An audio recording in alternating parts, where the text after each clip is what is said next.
E aí, gurizada, tudo bem?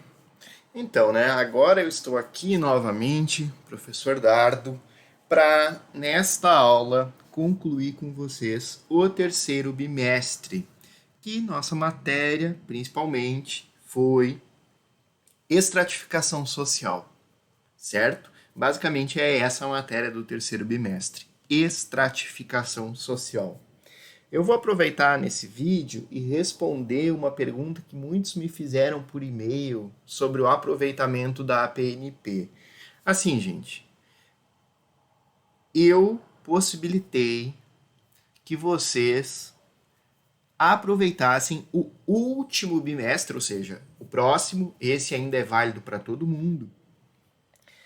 Quem fez as duas APNPs que eu disponibilizei ou só o projeto de Sociologia e Artes, devido à carga horária maior, pode aproveitar essa participação na APNP e utilizar a respectiva nota no seu quarto bimestre, tá?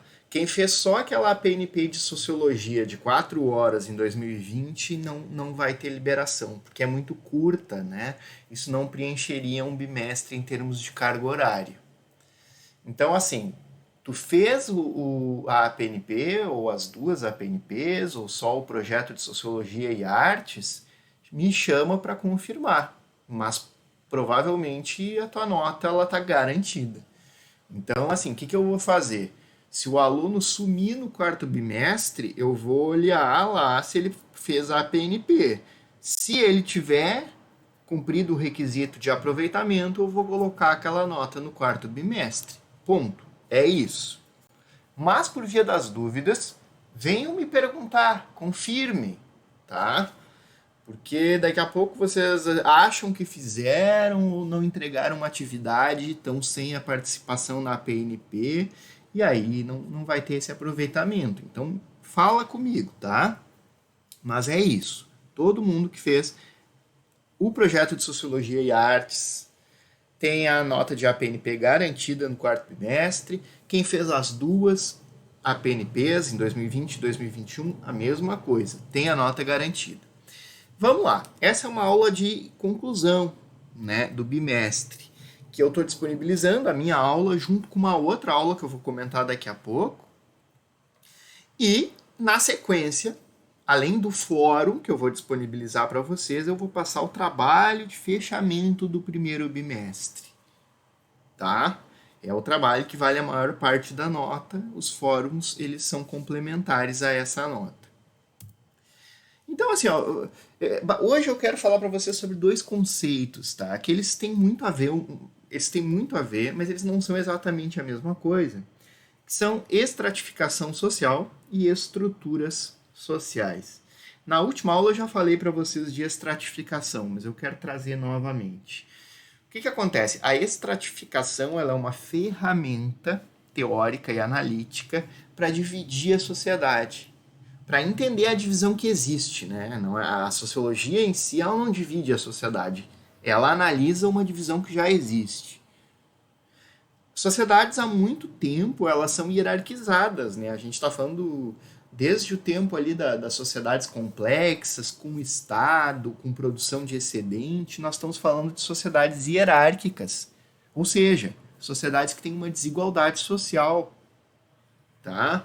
E aí essa divisão hierárquica, ela é na sociologia analisada nas suas estratificações, ou seja, nas suas camadas, nos seus estratos, nos grupos que estão em posição superior e inferior nas relações sociais, tá? Por isso que está escrito ali, ó, divisão em estratos que organizam verticalmente a estrutura de sociedades hierarquizadas.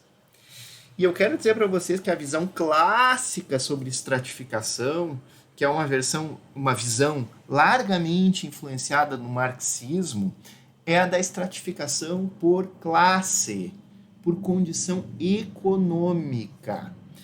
Só que, claro, eu já falei isso para vocês no vídeo anterior e eu mostrei um vídeo do canal Brasil Escola referindo que, assim, no passado, nas sociedades mais imóveis, com de pouca divisão, pouca mobilidade social, ou mínima mobilidade social, essa estratificação ela sempre somou critérios, né? Questões religiosas faziam parte, por exemplo, uma sociedade dividida em castas, né? O elemento religioso está muito fortemente influenciando para que uma casta inferior nunca possa mudar de posição e as superiores da mesma forma, certo? Só que com os processos de revolução burguesas, do capitalismo, com o iluminismo, esses fatores assim de sangue, por exemplo, da aristocracia que nasce com título de nobreza, ou de religião, eles foram perdendo força. E o que restou numa ordem burguesa para classificar as pessoas hierarquicamente foi, sobretudo, o fator econômico. Quem ganha mais, quem tem mais dinheiro, quem é mais rico. E na ponta de baixo, na base da pirâmide social, quem é mais pobre. Marx sofisticou isso teoricamente, mostrando essa ordem econômica em termos de relações de produção. Ou seja, quem é proprietário dos meios de produção, quem tem o controle das riquezas, os burgueses em geral, está nessa posição de status superior. E quem está numa posição de depender do trabalho, ou seja, proletários, trabalhadores, está numa parte inferior dessa estratificação da pirâmide social. Mas uma coisa que é importante a gente conceber é que tem outros critérios que eles vão dando uma complexidade maior para essa dinâmica, que eles têm a ver muito com o status social, tá? E isso é uma coisa que eu não vou falar agora, porque eu vou mandar um outro vídeo para vocês muito bacana, mostrando as diferenças de Marx e Weber na forma de conceber estratificação social. Mas eu vou dar um panorama introdutório disso. Assim, ó, pensem comigo, numa sociedade atual brasileira, complexa, um juiz, ele ganha mais, talvez, muitas vezes, do que um pequeno comerciante, né, um pequeno empresário, assim, alguém que tem um negocinho de bairro. Mas não só se trata de ele ganhar mais, ele tem mais prestígio e poder. Ele é alguém que vive do seu trabalho, ele é um trabalhador, o juiz ou a juíza. Mas é alguém que goza de um prestígio social muito grande, né? Então, assim, o status ele também é caracterizado, e aí entra a visão weberiana, né? Além da questão do dinheiro, da questão econômica, da posição nas relações de produção, o status ele também é caracterizado por graus de poder que tu tem de outra forma na sociedade. Como, por exemplo, o poder político, o poder de mando, que é o caso, por exemplo, dos juízes, que tem um poder tremendo na sociedade brasileira. Também ele é caracterizado por grau de instrução. Óbvio que um trabalhador semi-analfabeto que trabalha num serviço precário, ele não tem o mesmo status que uma pessoa num posto altamente qualificado em termos de poder e grau de instrução, como um juiz ou um médico, né? Da mesma forma, se a gente for olhar internamente na burguesia, o pequeno empresário, o comerciante, ele não tem nenhuma proximidade. Ele pode ter uma proximidade ideológica na forma de pensar o mundo, mas ele não tem uma proximidade de status e de poder do grande burguês, do, sei lá, do diretor de corporação, dos grandes ruralistas, acionistas, rentistas. Não existe uma proximidade econômica e política entre esses burgueses, né? Eu estou dizendo isso por quê? Para mostrar que é muito mais complexo do que apenas falar em patrão empregado. Acho que a forma econômica é a que melhor explica as relações estruturais verticais na sociedade, no sentido de mostrar que quem é rico, obviamente, tem mais dinheiro, isso é o que define a riqueza, e também, em tese, isso vai implicar um poder político e status social maior, e da mesma forma quem é pobre tende a ter um status inferior e tende a ter menos instrução e ter muito menos poder político, isso inegavelmente. Mas, para definirmos a estratificação social de forma complexa, né, para a gente utilizar os critérios mais sofisticados, é importante considerar todas essas nuances. É isso que eu quero dizer para vocês. Nuances que, principalmente, partem de uma questão econômica, mas que elas vão incluir poder político, elas vão incluir prestígio de forma geral que as pessoas possam ter nas suas relações, vão incluir instrução, né? O tipo de trabalho que tu ocupa na sociedade. E agora eu quero passar para um outro conceito que ele é um pouco mais amplo e ele vai ajudar a gente a alargar o entendimento da estratificação social, que é o conceito de estrutura social. Olha aqui, gente, estrutura. O que é estrutura? Estrutura é uma base, é um pilar. Quando vocês estão pensando numa casa, a estrutura da casa, ela não é o rodapé, ela não é o adorno na janela, a luminária. Não, a estrutura é o que bota a casa em pé. As paredes, vigas, né? Tudo que dá sustentação, o que organiza. Na sociedade, a estrutura é a mesma coisa. Tá? Então, o que é uma estrutura social? É aquela característica peculiar que só uma pessoa tem? Não. São bases coletivas que organizam as relações sociais. Estruturas são coisas contínuas. Estruturas são coisas difíceis de mudar. Quando tem uma grande ruptura estrutural rápida numa sociedade, isso se chama revolução. Por quê? Porque, sei lá, é como se com uma dinamite alguém tivesse destruído aquela base social. Então é difícil de acontecer. Geralmente as estruturas mudam, mas mudam muito lentamente. Se tu olhar uma sociedade qualquer que seja, em 1000 anos ela virou outra coisa. Mas 1000 anos é muito tempo.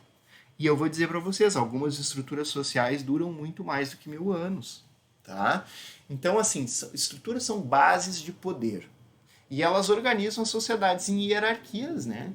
Porque nós estamos falando de sociedade. Não tem que ser necessariamente assim. Mas é assim que as sociedades vêm se organizando há milênios. A maioria delas, pelo menos, né? Exceto alguns, sei lá, povos indígenas que têm organizações mais igualitárias, as sociedades que são majoritárias, assim, né? E até mesmo mais complexas nas relações de trabalho e tudo, elas costumam ser sociedades hierárquicas, tá? E aí eu vou mostrar alguns exemplos de estruturas para vocês, para a gente ver o quanto a organização de uma sociedade ela é muito complexa e muito mais do que falar só em critérios econômicos, tá? Quando a gente fala em capitalismo, a gente está falando de um modelo de organização social. Capitalismo é uma forma de organização social e política e econômica, claro. E o que fundamenta o capitalismo são as relações de produção, né? Que são as relações entre que o Marx já mostrava ali de uma burguesia que detém os meios de produção e os trabalhadores assalariados produzem essa riqueza e existe aí um antagonismo de classe.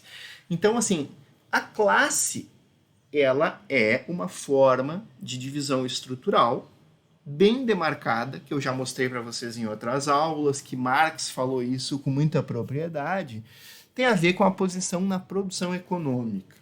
E a relação de classes estrutura uma sociedade como a capitalista, por exemplo, que, devido às revoluções burguesas, a questão econômica ela é puramente econômica. Ela não tem ali uma vinculação religiosa ou aristocrática necessariamente.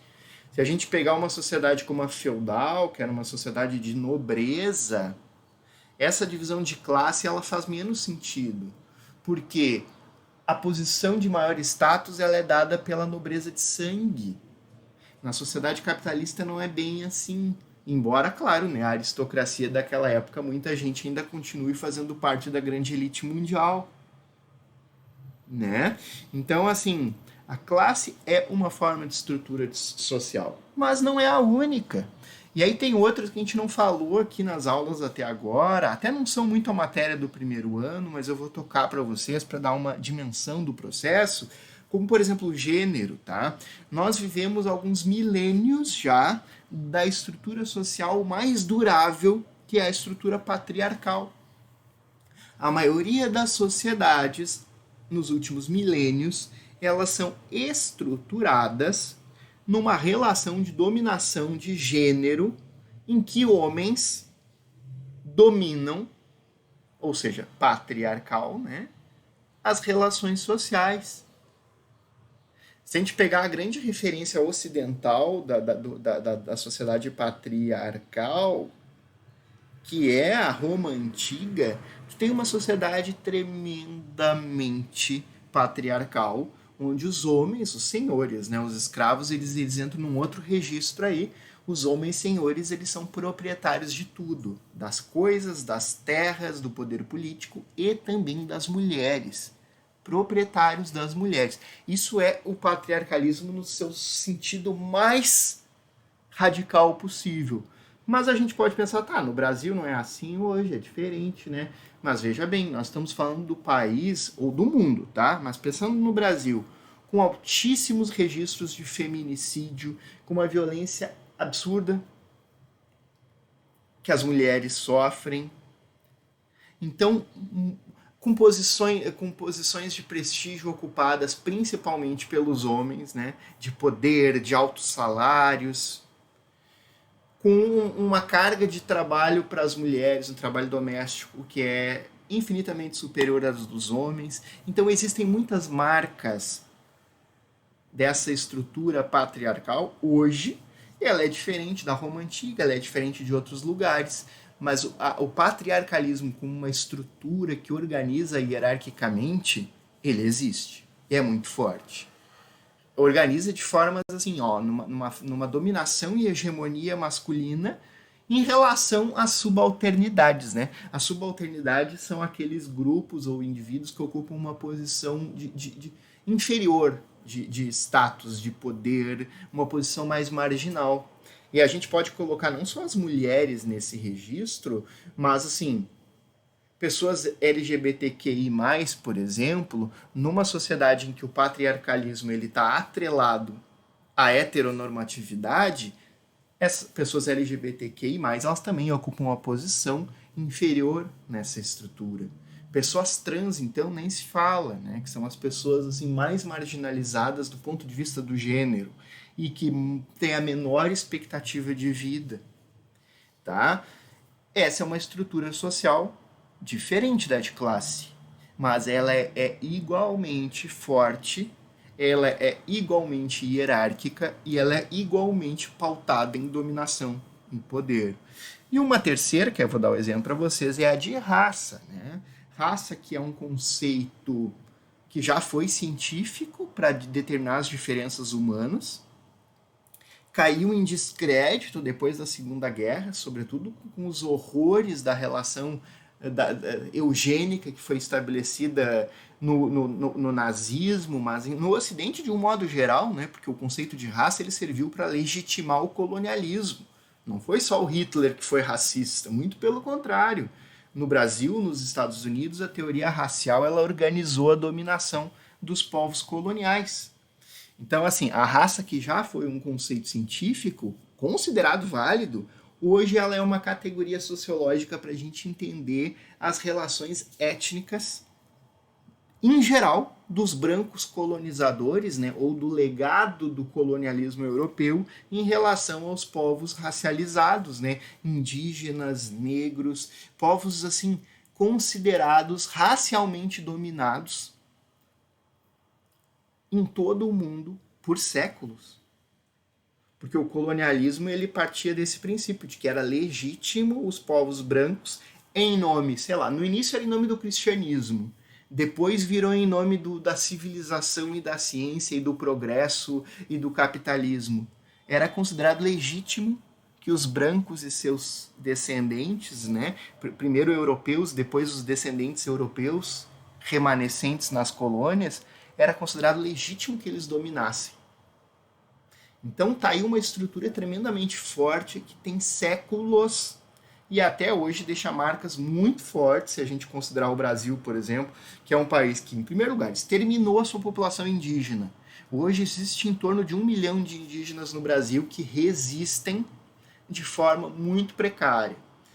E é um país que tem uma maioria da sua população negra que ainda hoje, mesmo mais de um século após o fim da escravidão formal, né, a escravidão que era legítima no Estado brasileiro, legítima, era considerada legal no Império Brasileiro, ela acabou formalmente. Mas hoje nós estamos falando do país que a população negra é mais vulnerável, mais suscetível à violência do Estado, é a população que ocupa cargos e recebe salários mais baixos.